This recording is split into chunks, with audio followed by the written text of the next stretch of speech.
والسلام على سيد المرسلين وعلى آله وصحبه أجمعين.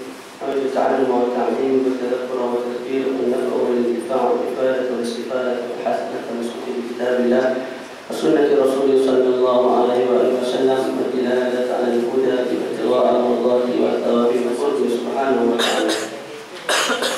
InsyaAllah hari ini kita sambung pembahasan ataupun dakwah kita pada risalah jana, satu risalah yang jana, satu risalah yang mengumpulkan usul-usul ataupun asas-asas ilmu fardhu ain.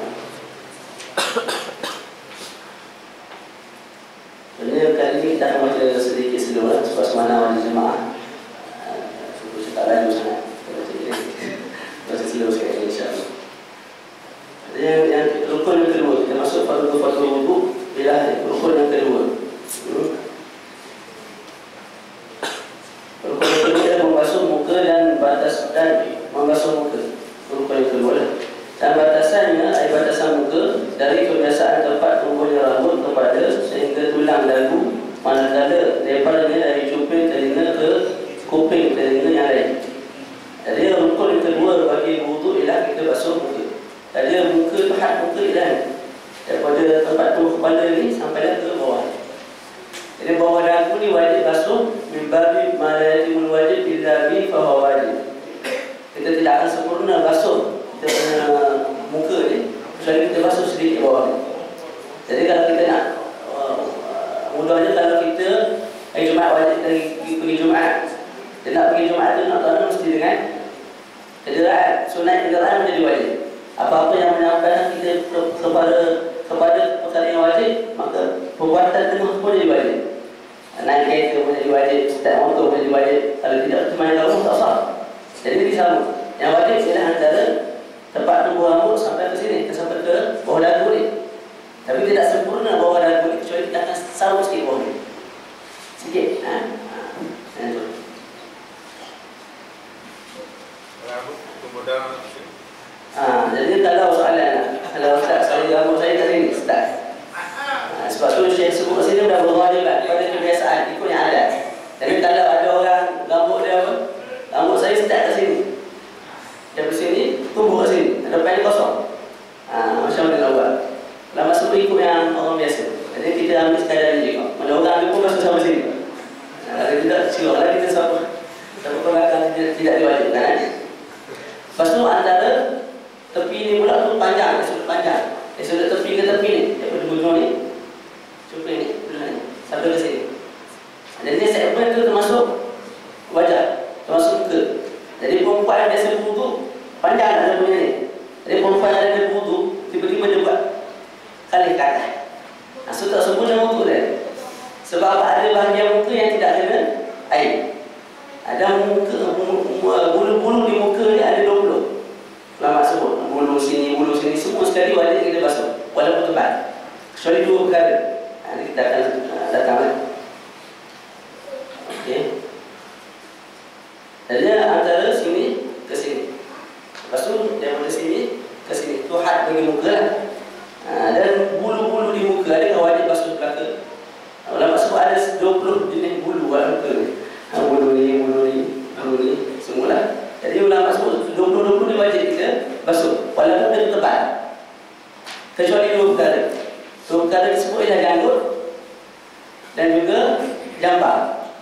Jadi kita punya apa ni? Telinga.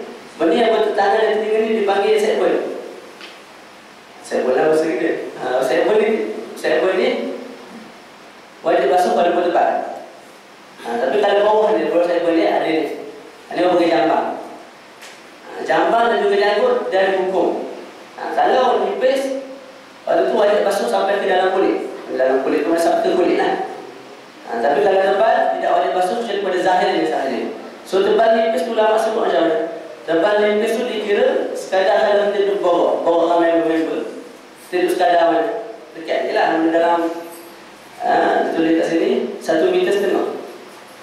Orang tak bawa apa-apa. Assalamualaikum, salam. Muka ke muka tak, orang bawa dah macam anak sini. Lepas tu 1,5 meter. Mana kadang kita sudah sama bawa orang kawan. Kalau sekadar tu kita tengok kulit, maka itu dianggap sebagai tebal. Jadi hadirin-hadirat sekarang ini semua sekali tipis lah. Dari sini kita nampak kulit. Yang jalur sini, dari sini pun kita nampak kulit dalam. Bila nampak kulit dalam, dia anggap sebagai tipis dan wajib basuh sampai ke dalam. Mana air itu sampai ke kulit lah. Tapi kalau tebal kita tengok ada orang tak nampak kulit dalam. Dipenuhi oleh apa ni? Janggut lah. Sampai sekira-kira kita tidak nampak itu kulit dia. Lepas itu jangan tebal. Bila tebal memadai nak masuk ambil air, coba macam ni. Tak wajib kita basuh sampai ke dalam. Cuma sunat juga kita buat macam ni lah. Kulit dalam kanan ni buat macam ni. Sunat. Tapi wajib sampai basuh sampai ke dalam. Walaupun satu air masuk ke dalam tidak wajib. Sekadar ambil air itu macam ni. Dah memadai lah. Allahuakbar. Selesai. Kita buat demonstrasi kan? Baru ke depan. InsyaAllah.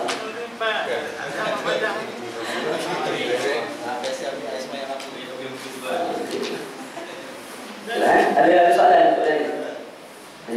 kita masuk rukun yang ketiga, membasuh kedua tangan hingga ke siku. Jadi rukun ketiga dalam awal basuh tangan sampai ke siku. Jadi tangan sampai sini sampai ke siku. Jadi siku kat sini. Nak basuh siku tak sempurna kecuali kita basuh atas sikit daripada atas. Jadi dia nak sempurnakan yang wajib, nak tak nak kita kena basuh atas sikit. Ni orang panggil semaju ke? Tak dengar kan? Maksudnya atas ni kita kena basuh sikit. Supaya apa? Supaya kita nak menyempurnakan yang wajib.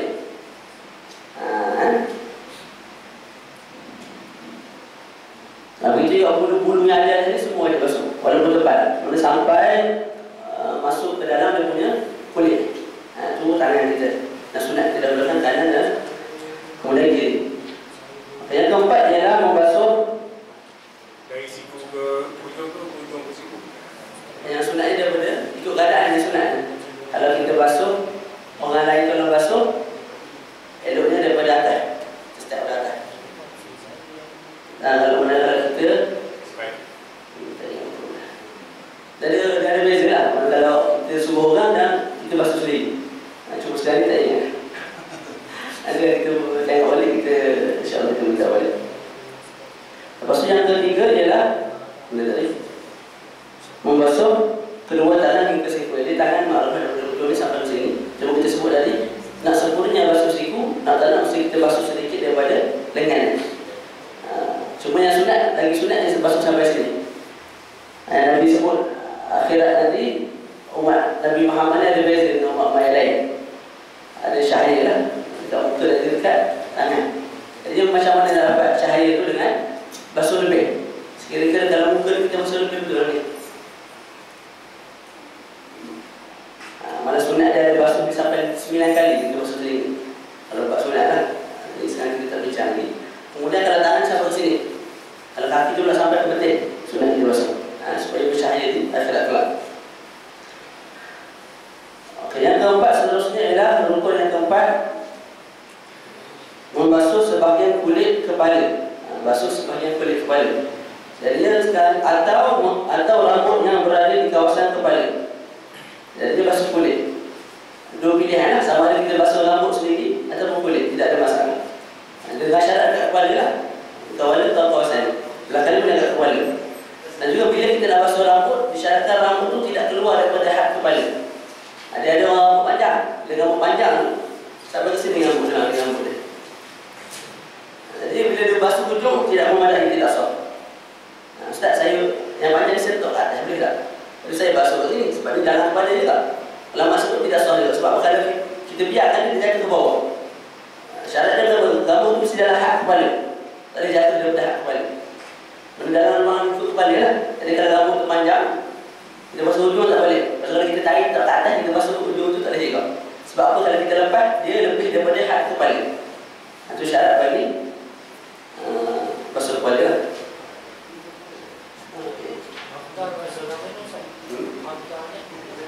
Ya, Abdul dia basuh semua lah. Maksud saya ni basuh semua lah. Sedap saya ni.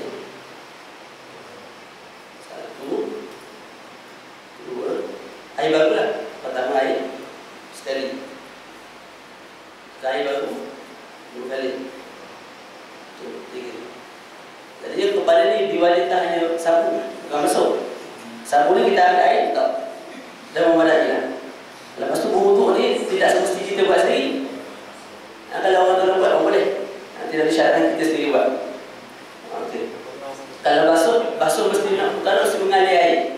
Jadi sebahagian orang nak berjimat sangat air, dia ambil air. Tak boleh, tidak sah. Sebab itu tidak lama sapu. Sapu mesti air itu mengalir, walaupun sedikit. Tapi kat sini, sapu bila tidak lama basuh.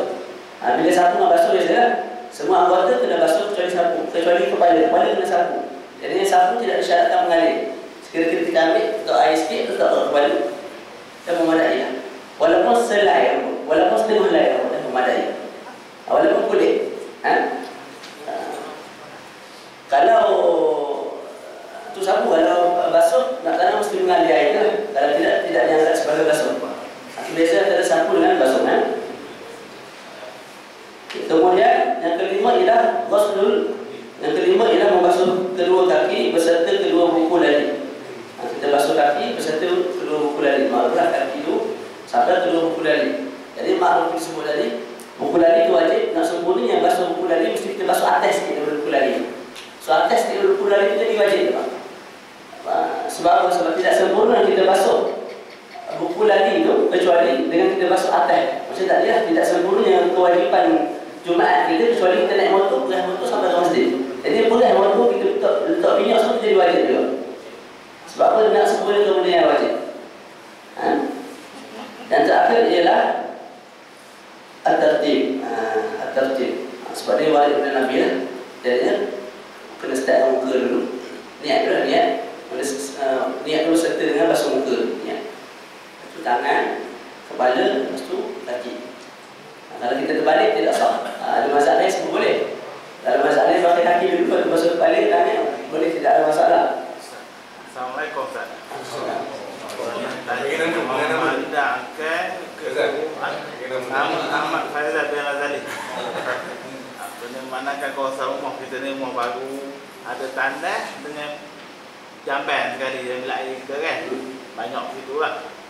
Lepas tu kita baca basmalah dalam tu, kita ambil semayang apa hukum dia?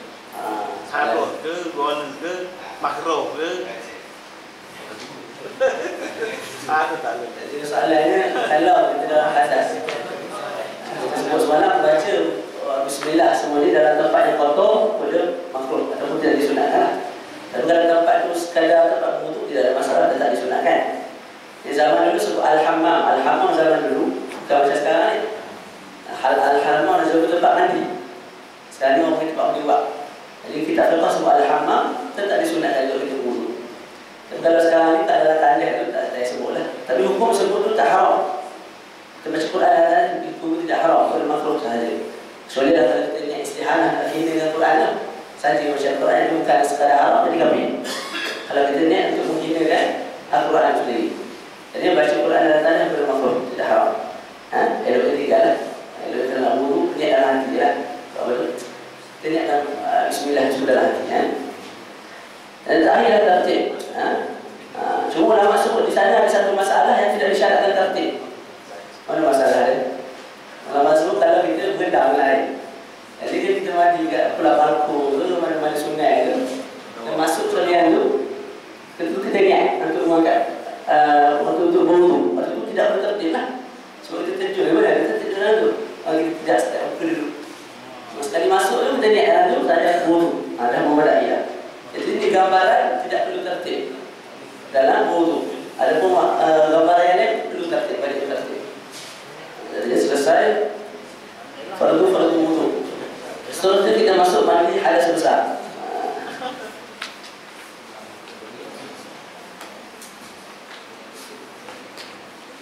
Itulah ada soalan bab fardu wuduk.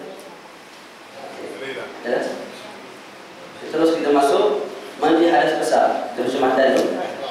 Jika seseorang mempunyai hadas besar yang disebabkan dari persetubuhan atau keluarnya air mani ketika tidur atau lain-lain, maka wajib baginya membasuh seluruh bahagian tubuhnya dengan menjatuhkan niat mengangkat hadas besar.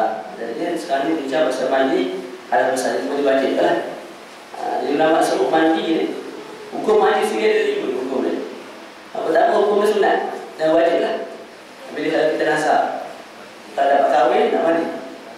Sudah dapat kahwin itu kena mandi, wajib mandi lah. Yang kedua mandi wajib juga 6 perkara yang kita akan bincang tadi. Lepas itu kedua sunat mandi. Cuma dia ingat mandi sunat sebenarnya macam mandi wajib. Kalau kita mandi sunat hari Jumaat, sunat hari lahir, lepas tu baru Ramadan, baru ni selepas kita salat maghrib, sunat kita mandi supaya badan kita nasyat, segar kita beribadat. Itulah kita setiap malam dalam Ramadan. Dan dia mandi sunat sebenarnya macam mandi wajib. Dan kena sempurnakan sampai air pada seluruh badan. Sebab kadang-kadang kita keliru mandi sunat, mandi biasa lah. Badan-badan itu tak sempurna pun kita dah kira mandi. Itu tidak sah. Maka tidak sah itu tidak dapat pada sunat tu lah. Dia sunat kita mandi Jumaat, dia hari Fitri, dia hari. Mesti dia ada waktu-waktu dia ni. Kita akan bincang kalau ada masa. Yang ketiga mubah harus kita mandi. Bila kita mandi sebab panas, musim panas, musim bawah ni panas dia 46 atau biasa 46 darjah. Kita pergi biasa tu dia balik. Balik tu hidup terus. Sebab terlalu panas. Sejuk sangat. Jadi kalau kita mandi dengan niat untuk mensejukkan badan, hukum dia harus. Kecuali kalau kita niatkan dengan untuk ibadat. Malah ulama dulu istighfar, astagfirullahaladzim, astagfirullahaladzim. Tanya sebab apa? Dia jawab, aku istighfar sebab bila aku mana buat, bila mana aku buat satu perkara yang harus, tidak aku datang kepada perbuatan aku niat yang baik. Ada ulama-ulama dulu, khususnya ulama Yaman, bila anak nak kahwin dia ada satu-satu. Nak kahwin, nak sebut niat dia. Pertama dia dapat anak, dia jaga zuriat. Sebab Nabi bangga dengan ramai. Lepas tu nak jaga diri, lepas tu banyak. Supaya apa pahala dia banyak. Jadi kalau kita buat perkara yang harus, itu nak sejukkan badan, sucikan badan, hukum dia mubah harus saja mandi tu. Dan kalau kita niatkan dengan perkara yang baik, hukum dia sunat. Dapat pahala sunat lah. Dan keempat ialah makruh. Makruh kita mandi bila kita mandi menyelam ketika puasa. Ketika puasa kita mandi dekat awal tu, sunat tekak awal, duduk dalam. Lalu boleh makruh lah. Walaupun mandi itu wajib. Jadi bulan puasa walaupun mandi wajib, makruh mandi dalam menyelam. Mandi biasa lah. Mandi wajib pun. Kalau mandi dalam menyelam, boleh makruh. Risau masuk di sesuatu dalam rongga jadi pada kita boleh puasa. Yang kelima pun haram. Jadi haram ada dua ulama sebut. Kadang-kadang haram kamu mandi tapi sah. Dan haram dan tidak sah. Haram sah bila kita curi air orang. Ada air kepada curi air orang kita mandi. Hukum dia haram. Sebab apa yang ada air orang? Tapi sah tak sah.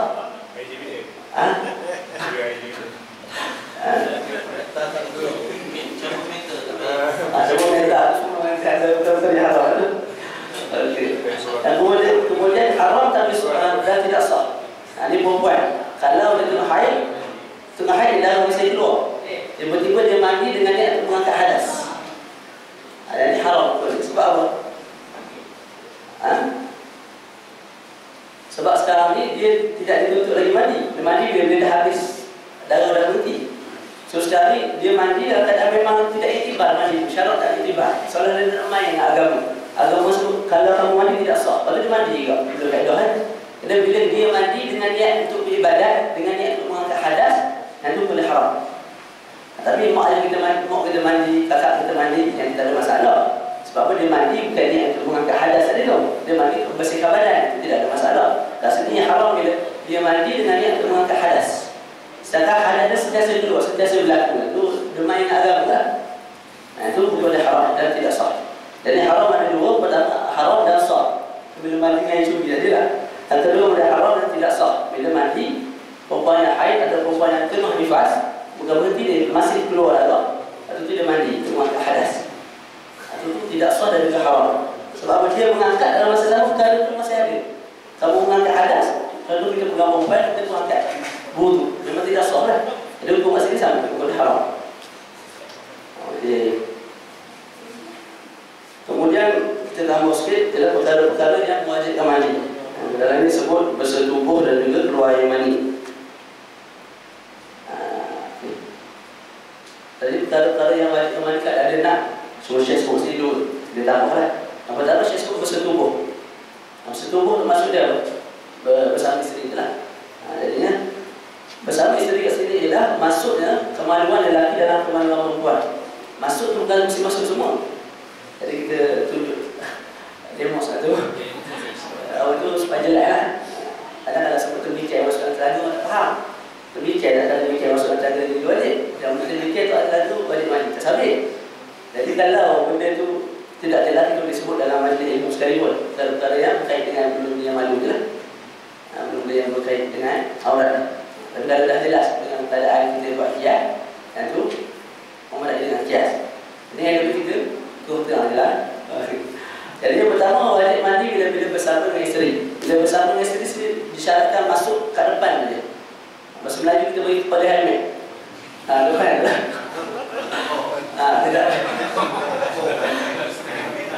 Tidak diwajibkan masuk semua. Jadi semata-mata masuk bagi apa tu masuk Melayu pada belakang. Depan lah. Semata-mata masuk tu ke dalam lubang faraj perempuan itu wajib mandi. Tidak diwajibkan masuk semua. Walaupun tidak keluar air mani, wajib mandi lah. Begitu juga faraj benda lain. Di mata yang kucing ke, lembu ke, dan haiwan ke, orang mati sekalipun wajib mandi. Cuma orang mati tadi tu kita tidak wajib mandi lah.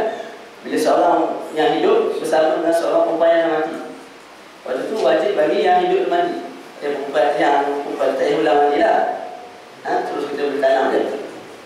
Lepas tu kita juga kalau lelaki dengan lelaki ada berjimuk sama dia di belakang, waktu tu wajib mandi. Sebab sekali-sekali masuknya kemaluan ke dalam faraj. Faraj di sini termasuk kemaluan perempuan, kemaluan lelaki, kemaluan binatang, semua je. Mana ulama sebut soalan lah. Kalau seorang lelaki tu mampu masuk seluruh badan di dalam faraj perempuan, contohnya perempuan tu besar sangat ke luar ni. Lepas tu seorang lelaki ni masuk gigi dia dalam kemaluan sendiri. Wajib tak mandi? Tak mandi. Dia masuk wajib mandi juga lah. Sebab apa wajib mandi? Bila dah masuk satu badan, kemaluan dia pun dah masuk sekali. Jadi dia wajib dah mandi sebab dah masuk kemaluan dalam faraj perempuan. Jadi dia kena faham bukan semua sekali ya. Bila masuk badan itu dah memadai. So orang tanya, Ustaz, saya masa kecil dulu mandi kat sungai Temeluk kat contoh. Tiba-tiba ikan piranha aku gigit. Kalau ikan piranha dia tidak kat sungai, dia kalau gigit tu cabut depan. Tak ada. Lepas tu kalau saya bersama dengan isteri saya, wajib mandi tidak? Ulama semua ulama ikut adat orang biasa lah. Adat orang biasa panjang mana kita tu depan 3 inci macam tu lah. Jadi bila kamu masuk, kamu punya bila apa tu, kamu masuk, kamu punya baki kemaluan kamu tu, bila depan tu hilang helmet tu, tinggal belakang tu saja. Bila 3 inci masuk dalam kemaluan, tu wajib mandi juga. Kita takdir dengan takdirkan kita wajib. Ikut saya je lah. Itu satu pasal berjimuk tadi bersama isteri. Yang kedua ialah keluarnya air mani. Jadinya berjimuk tadi dah semata-mata jimuk wajib mandi. Dan berjimuk maksudnya depan di dalam kemaluan. Sama lelaki dan kemaluan perempuan. Ada lelaki dengan lelaki boleh. Kalau besar lah lubang dia buka masuk dalam, itu wajib mandi juga lah. Air belakang wajib mandi. Yang kedua ialah keluarnya air mani. Jadi jimuk tadi walaupun tak keluar air mani, wajib mandi. Yang kedua ialah keluarnya air mani. Keluar air mani ni betul-betul keluar lah. Sehingga kalau dia tu tengah apa tu kena keluar, dia diikat. Diikat tak jadi keluar air mani tu. Itu tidak wajib mandi. Sebab apa tidak keluar? Dengan syarat mesti keluar betul. Mana keluar daripada depan tu. Satu ke bawah.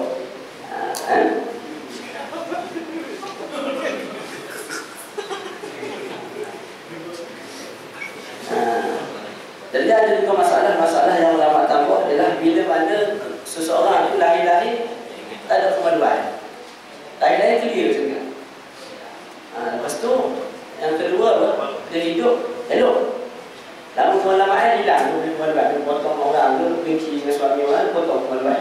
Tinggal kosong, tak ada apa-apa. Lepas tu macam mana hukum kalau keluar air mani? Ada beberapa keadaan. Pertama, kalau dia lahir, kalau tertutup kemaluan itu sejak lahir. Lahir-lahir tu doktor cek memang memang kemaluan depan itu tutup. Memang tak ada keluar air mani, tak ada keluar air kecil tak ada nak keluar. Jadinya kalau macam ni, kalau masuk kalau keluar daripada mana-mana tempat sekalipun air mani. Jadi cocok kat sini. Lubang lah. Jadi kalau keluar air mani dengan sebab syahwat tadi tu, tentu air mani juga. Walaupun keluar dari tepi, atau keluar dari pipi kan, keluar dari hidung air mani. Sebab syahwat tadi wajib mandi. Bila lahir dalam keadaan tertutup, benda tu tertutup daripada asal. Waktu tu wajib mandi bila keluar daripada mana-mana tempat sekalipun. So satu keadaan. Keadaan kedua bila? Keadaan kedua ialah seseorang tu lahir-lahir okey, clear. Mana keluar air mani clear lah. Masuk umur 30 tu kena potong. Bila kena potong kemaluan, tak ada kemaluan nak keluar air mani celah mana. Kalau keadaan jenis macam ni, mula-mula elok, lepas tu baru dah hilang dia punya kemaluan. Keadaan macam ni ulama sebut wajib mandi kalau lubang untuk mengeluarkan air mani yang tak keluar air kecil tu bawah daripada sulbi. Sulbi ni hujung daripada punggung. Ini punggung kita. Dan ini belakang kita. Ini punggung. Ini hujung kat sini. Hujung sekali. Hujung sekali itu di mana sulbi. Jadi kalau lubang tu doktor buat bawah daripada tu dan keluar air mani daripada situ, itu wajib mandi. Adapun kalau daripada atas keluar kat sini air mani, keluar ikut ni, itu tidak wajib mandi. Itu keadaan kedua. Keadaan kedua bagi siapa-siapa yang mula-mula dia elok, lepas tu baru dah hilang kemaluan dia. Itu bagi lelaki. Kalau perempuan keluar bawah daripada dada dia. Saudara ada punya cocok luar lubang tu kat sini. Dia mula-mula lahir mulai keluar air mani okeylah. Masuk umur 20 lebih tu. Dia boleh sampai merosot dengan masalah sekian-sekian. Air sekali tak ada tempat untuk keluar air kecil, air keluar air mani. Jadi doktor buat lubang. Tengok keadaan lubang dekat mana. Kalau lubang tu bawah daripada dada ni, kat sini ke, kat perut ke, kalau boleh lah. Kita tak kita bukan tahu buat doktor ni. Dan kalau lubang tu bawah daripada perut ke, daripada bawah daripada dada, maka waktu tu wajib mandi. Tapi kalau kat muka keluar air mani, kat hidung, kat telinga, waktu tu tidak wajib mandi. Jelas? Jadi ada tiga keadaan lah. Pertama, memang asal-asal lahir memang tak ada dah kemaluan. Tak ada tempat yang keluar. Lepas tu keluar kat mana-mana air mani sekalipun, tu wajib mandi. Keadaan kedua, dia lahir elok. Lepas tu barulah hilang kemaluan dia. Sama lelaki dan perempuan. So lelaki bila keluar daripada bawah sulbi, hujung. Ini kita punya punggung. Ini kita punya badan belakang. Ini punggung kita. Atas hujung. Hujung sekali hujung. Tengah hujung. Jadi kalau keluar bawah daripada tu, kat sini lah. Tak tepi-tepi motion ke bawah lagi tu. Kalau keluar daripada situ, air mani itu wajib mandi. Kalau tidak, tidak wajib mandi. Kalau keluar daripada atas, tidak wajib lah. Kalau perempuan daripada dada, tiba. Kalau daripada dada, keluar kat sini, wajib mandi. Kalau sini wajib. Kalau di atas, tidak wajib mandi. Dan syarat pula diwajibkan mandi bila terkeluar disebabkan penyakit, iaitu benar-benar sehat. Lepas tu barulah ada penyakit. Ada mestilah keluar tu bukan sebab penyakit. Kalau sebab keluar ada orang jadi keluar mandi sama. Sebab apa? Mustahkaman ayat khurujunal illah. Keluar bukan sebab penyakit. Kalau keluar sebab penyakit tidak wajib mandi lah. Kalau dia keluar dengan sebab syahwat, itu wajib mandi. Selesai bab keluarnya air mandi. Jadi ulama sebut ciri-ciri air mani yang mewajibkan mandi. Tak semua air mani wajib mandi, itu kalau keluar. Ada dua syarat. Pertama, kalau keluar air mani sendiri. Kalau orang lain keluar air mani, kita tak mandi lah. Sampai yang kita lihat. Tapi ulama sebut syarat ni bukan semata-mata yang kita sebut tadi. Yang kita lihat lah. Orang lain keluar apa yang mandi saya pasal. Ulama sebut apa? Ada gambaran. Gambaran dah kita mana kerja. Pergi mana-mana kerja lah. Kalau tak sepalah atau kerja di hotel ke apa. Tengok perempuan aku. Aku balik daripada naik flight. Baru itulah sebuah apa pun yang tu lawa. Jadi kita tengok tu kita tak tahan. Balik-balik kan isteri tidur. Isteri tidur pun tak minta izin, terus. Lalu kita terus kenapa proses kita. Jadi berjalan lah persetubuhan tu. Isteri tengah tidur. Bila isteri tidur dia sedar lah. Tak sedar lah. Jadi bila tidak sedar tidak ada syahwat. Bila tidak ada syahwat, ulama sebut kalau suami bersama isteri, wajib mandi tak isteri? Wajib mandi sebab apa? Sebab berjimah. Okey, lepas mandi tu, perempuan mandi, selesai. Bila mandi, lepas mandi sembahyang. Lepas sembahyang, tiba-tiba tengok, ada lagi air mani, baki air mani. Keluar buat kali kedua. So, bila keluar air mani yang berkemaluan perempuan, wajib mandi ke tak? Pada masa pun tidak wajib mandi. Sebab apa? Air mani itu bukan air mani kamu, bukan air mani perempuan, itu air mani baki air mani suami. Sebab itu disebut syarat adalah keluar air mani sendiri. So air mani bukan air mani dia. Sebab apa bukan air mani isteri? Sebab isteri nak tidur. Tak ada nak rasa syahwat, tak ada nak rasa apa. Macam boleh keluar air mani? Air mani itu keluar dengan sebab syahwat. Jadi ulama sebut tidak wajib mandi. Lain kalau apa? Teman-teman tidur, suami mau masuk dia pun sedar. Dia bawa tak sedar. Lain. Yang tu dia sedar. Yang tu wajib mandi juga lah. Sebab ada syahwat. Begitu kalau dipaksa.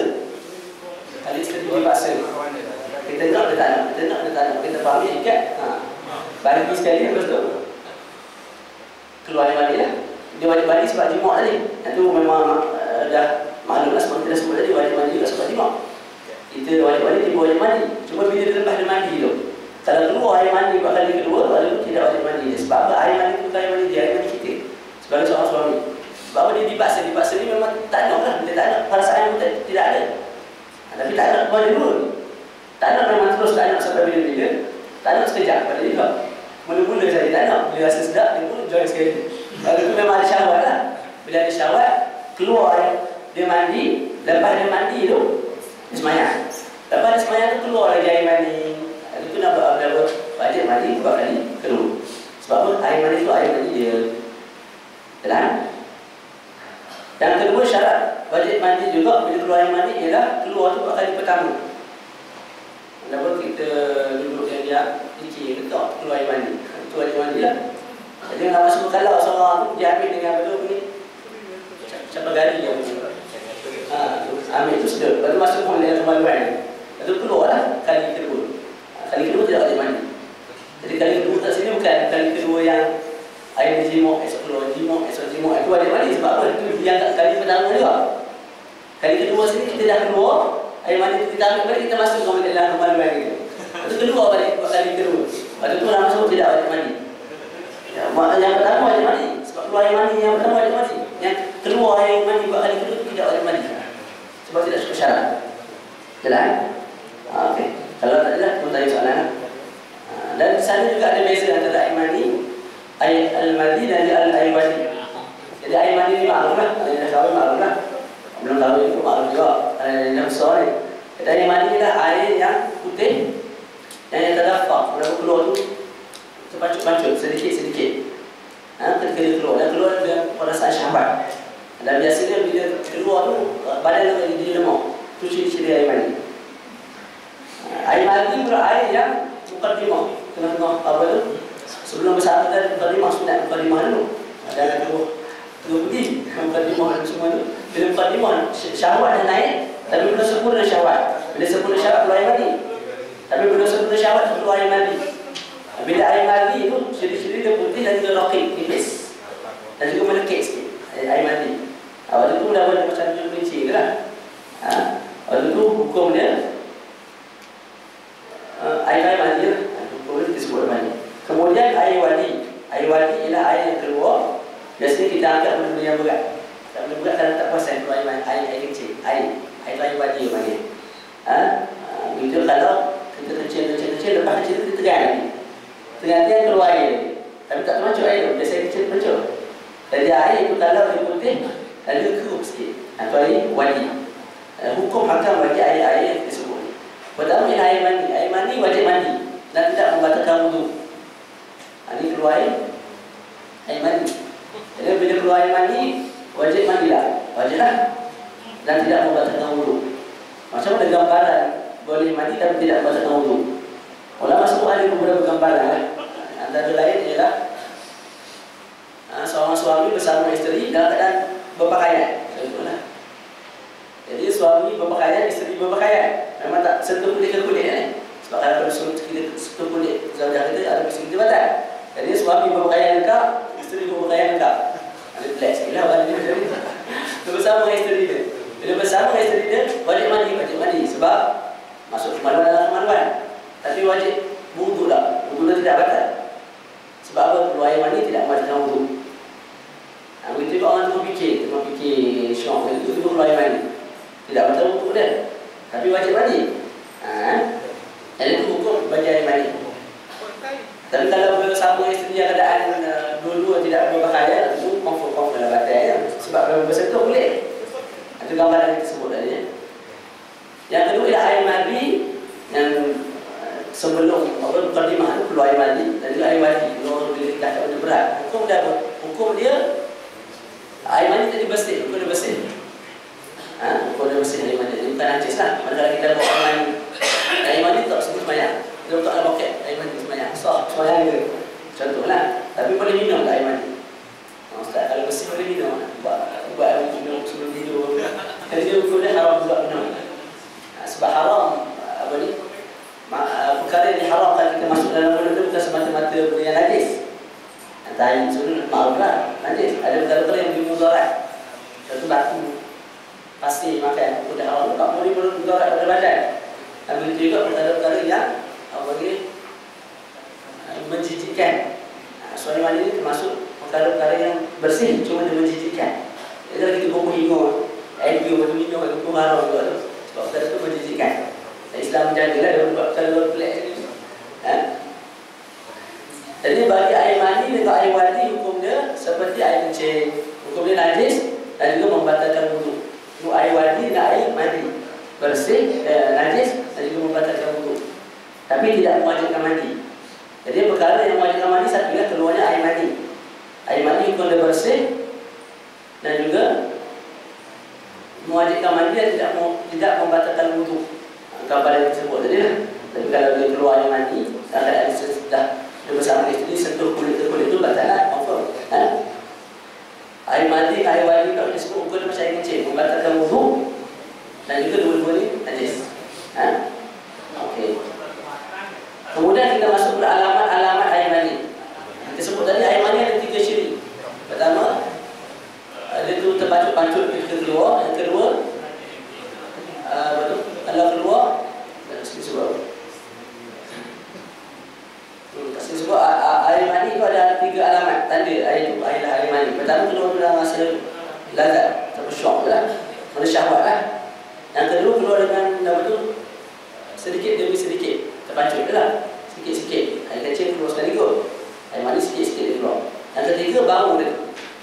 Bau dia tu kalau dia tu basah, bau dia macam apa tu tepung yang kita beli. Kalau air mandi itu basah. Kalau air mandi itu kering, bau dia macam bau putihnya telur. Jadi basah bau macam apa tadi? Macam adunan tepung yang telah diadun. Lepas tu kalau dia kering, bau dia macam betul telur yang putih telur. Kuning tu yang putih tu. Jadinya bila seseorang keluar air, tengok ada cukup satu syarat daripada 3 perkara diwajibkan mandi. Tidak bersyaratkan 3 perkara. Dan start saya keluar air, tak ada syahwat, dia keluar warna merah keluar, ada mandi juga. Sebab tak air mandi, kalau boleh buka warna putih. Tidak disyaratkan ada semua sifat. Satu sifat saja dah memadai untuk wajib mandi. Betul, kalau keluar dah ada apa?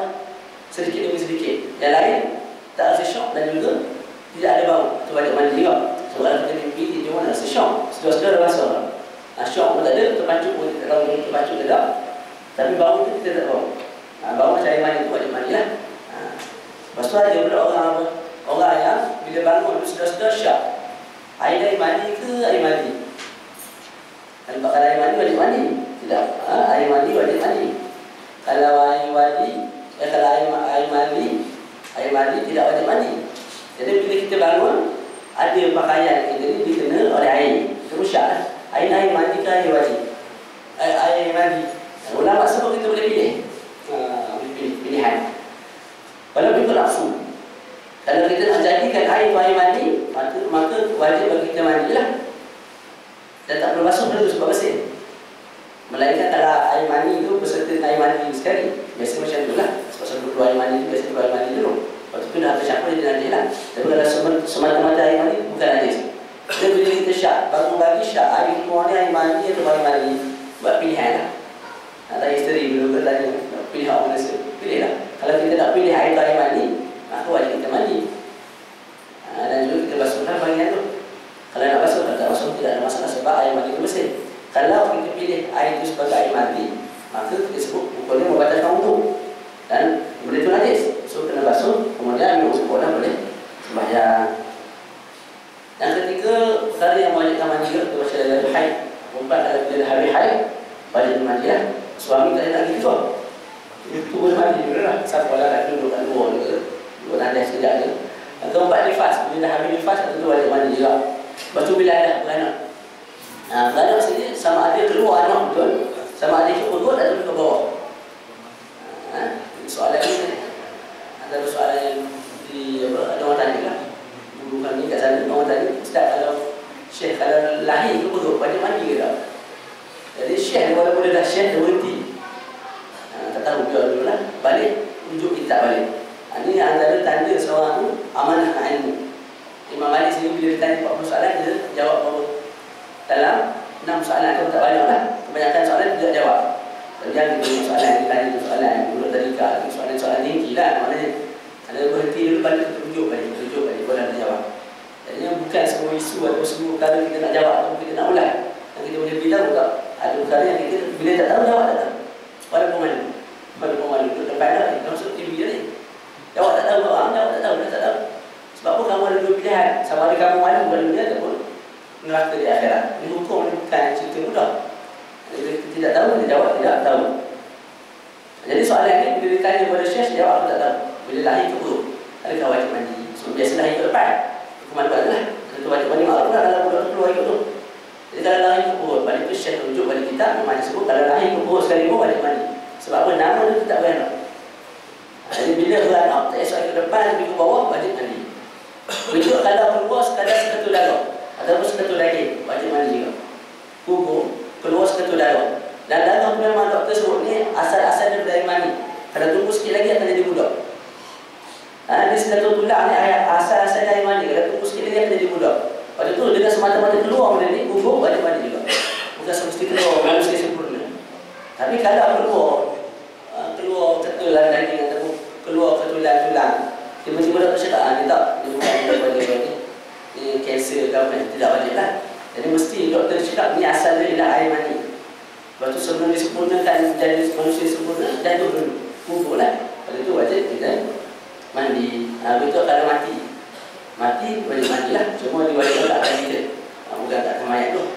Dia dah mati kan, nak mandi sendiri lah. Selesai bab mandi, mandi hal besar.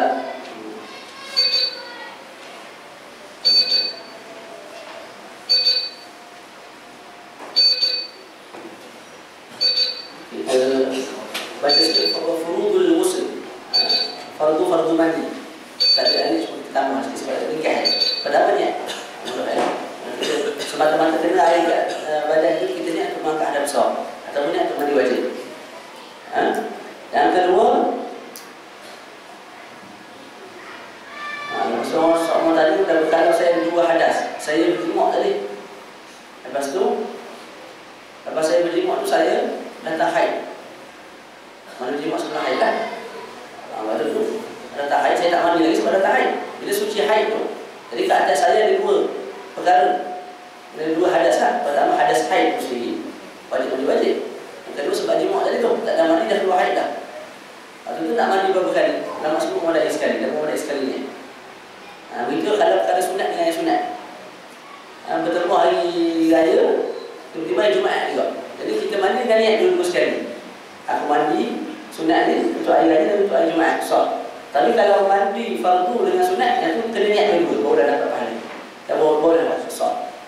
Pada sebab tu mandi wajib bertemu dengan hari Jumaat. Kalau tu kalau kita nak sah dan juga nak dapat pahala dua-dua, lepas tu wajib kita niat dulu. Jadi kalau pada tu dua fardu, memadai satu niat. Kalau dua sunat, memadai satu niat. Tapi kalau satu sunat, satu fardu, kena dua niat. Terus ada mandi wajib dan juga mandi sunat hari raya dan juga mandi sunat hari Jumaat contohnya. Boleh dapat pahala dan juga sah dulu. Dan rukun yang kedua bagi ataupun fardu yang kedua bagi mandi ni ialah kita meratakan seluruh badan. Malulah seluruh badan kita ratakan. Dan disunatkan kita bahagian-bahagian yang berkelepok-kelepok di sini ataupun apa ni, tempat-tempat lah, jadi gemuk gitu. Ada dulu kita kata mana? Kalau itu kita wajib, bukan wajib lah kita apa? Sunat kita tekan sikit supaya lah kita raya.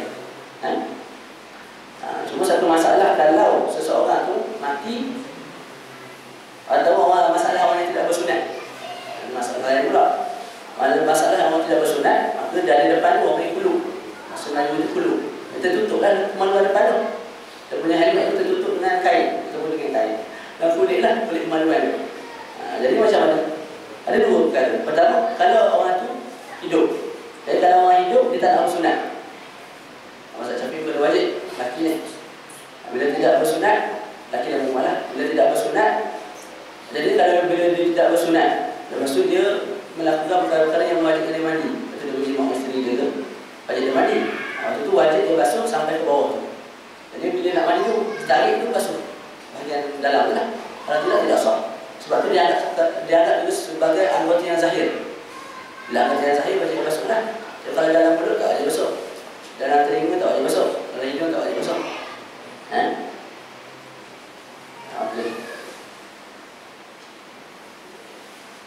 Tapi kalau tidak boleh sampai air kat situ, contoh mudah, kalau dia tarik juga sebab tua sangat, dah tua sangat, bila dia tarik tu menyebabkan sakit ataupun luka ke apa semua lah, susah lah.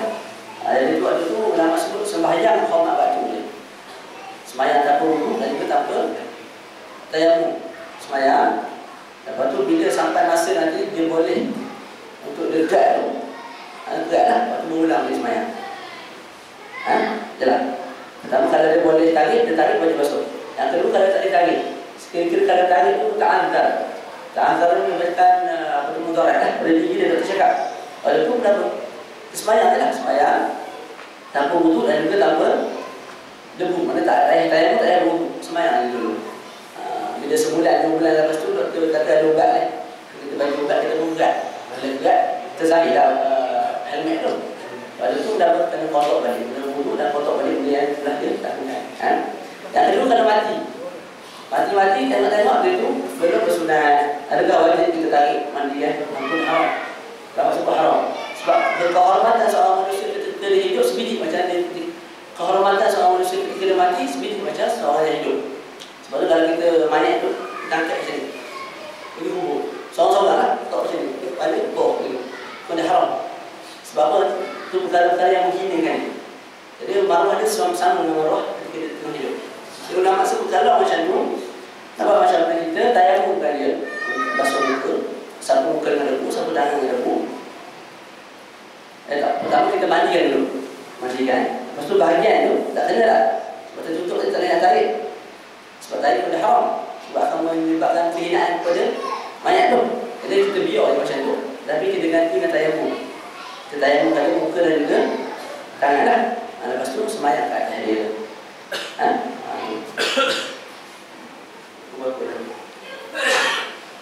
Jadi dah selesai dah huruf usul. Masuk perkara yang membatalkan wudu ataupun sikit lagi. Dan 1, 2 boleh dah.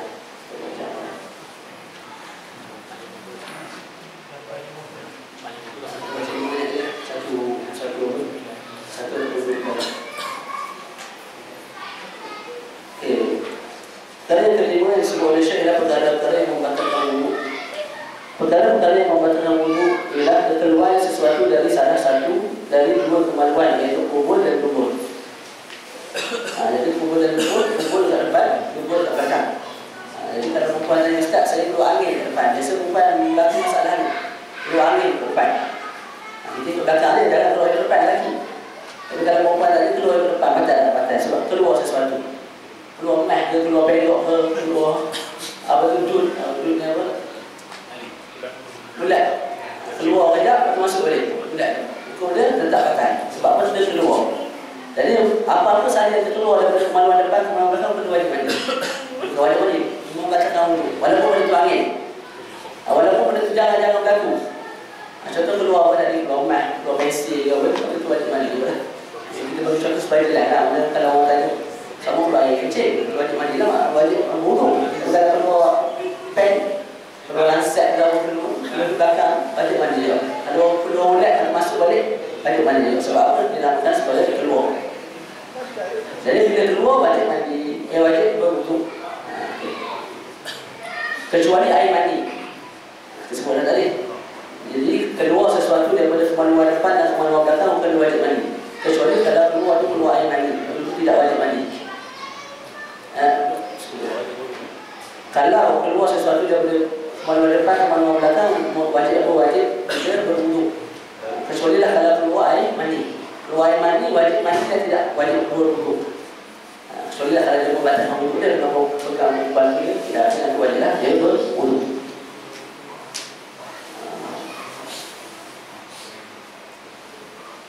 Yang pertama, jadi kita sebutkan kasih kedua. Masalah yang sama lah, kalau lahir-lahir tidak ada kemaluan ataupun lepas umur sekian-sekian hilang kemaluan ni, sudah di tempat ni keluar air kencing, dah dapat lubang. Jadi masalah ni lebih kurang masalah tadi, cuma ada perbezaan sikit. Dia suruh lubang dia. Jadi bila air kencing, ukur dah macam ni. Kalau lahir-lahir itu memang dah tertutup dah. Lahir-lahir kemaluan ada tapi dah tertutup. Memang tak ada keluar ikut tu. Jadi dia doktor kau buat lubang ikut sini ke ataupun ikut mana-mana lah. Jadi bila lahir-lahir dah tutup kemaluan dia tu, kalau keluar air kecil, waktu tu ulama sebut kalau keluar daripada mana-mana tempat sekalipun wajib mandi. Keluar ke hidung mandi, keluar ke telinga, keluar biasa pergi lah. Doktor akan buat lubang, itu wajib juga bagi dia untuk berwuduk. Batal, mana benda tu batal lah wuduk. Yang kedua, kalau tertutup tu selepas beberapa ketika, lahir-lahir molek sihat segar, lepas beberapa ketika tu barulah datang penyakit menyebabkan kemaluan di depan tu memang tak nak guna langsung, air kecil tak nak keluar lah. Lepas tu macam mana? Ulama sebut kalau lubang tu dibuat bawah daripada pusat, maka wajib mandi. Jadi pusat juga, tadi air mandi bawah ni sulbi, kalau air kecil bawah pusat. Jadi bila lubang tu dibuat bawah pusat, seperti dekat kemaluan tu bawah ni ke. Jadi bila lubang tu dibuat bawah tu dan keluar air daripada situ, air kecil, waktu tu membatalkan wudu. Tapi kalau keluar daripada atas, ada pusat ni, tembus sini, tembus hidung tak mana lah, sebab dia daripada atas pusat tidak membatalkan wudu. Masalah yang ketiga, kalau lahir-lahir bahagian depan clear, eloklah sehat. Dan mesti sama ada lubang lain sini. Lahir-lahir cacat lah. Lahir-lahir pun ada lubang kat sini. Dia ikut depan yang keluar, tepi pun keluar. Orang kat sebut apa? Kalau ada jenis macam ni, keluar-keluar lain, depan dia tu, tepi dia pun ada lubang lain, lubang tambahan lah. Mana tu okey. So yang batal hanya bila keluar itu kemaluan biasa. Kalau keluar itu tepi ni, perut ke mana itu tidak membatalkan wudu. Jadi kita berhenti secara usaha. Sebelum tutup tu, kalau ada soalan kita mau cadangan apa-apa, nak suruh tambah masker atau pulang masker. Ini masalah.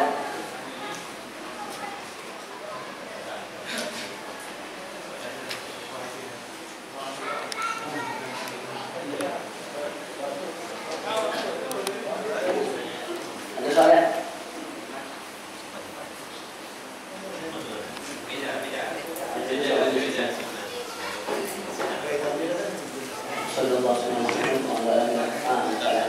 Kalau kita menyelam, maknanya kita boleh ambil sepanjang tu. Kalau yang pancutnya tu terus pancut ke atas ke bawah. Tak boleh. Soal yang disebut tadi tu bila kita berenang. Kita masuk sekali tu dan dalam air ni, kita niat. Tak boleh. Itu soalan kalau tidak ada tertib. Tapi kalau kita daripada air baju, dengan tangan itu tertib dah, kalau tidak sah.